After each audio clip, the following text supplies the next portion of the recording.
পর্দায় যখন আলো পড়ে, একজন হন দেবী, অন্যজন হন আগুন। এখন প্রশ্ন একটাই, কে বড় অভিনেত্রী, সাবিত্রী চট্টোপাধ্যায় নাকি সুচিত্রা সেন?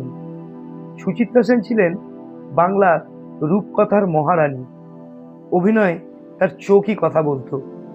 হারানো সুর, সাপমোচন, সাগরিকা এইসব ছবিতে রীতিমতো ইতিহাস রচনা করেছিলেন। আর সাবিত্রী চট্টোপাধ্যায় নায়িকা থেকে মা, হাসির চরিত্র থেকে কড়া ড্রামা, সবটাই করেছেন চরম আত্মবিশ্বাসের সাথে, সমান পারদর্শিতার সাথে।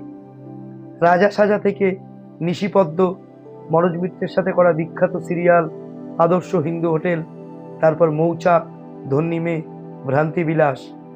সাবিত্রী চট্টোপাধ্যায় মানে শক্তি, সাবিত্রী চট্টোপাধ্যায় মানে অসম্ভব প্রাণবন্ততা, সাবিত্রী চট্টোপাধ্যায় মানে অভিনয়ের ইউনিভার্সিটি।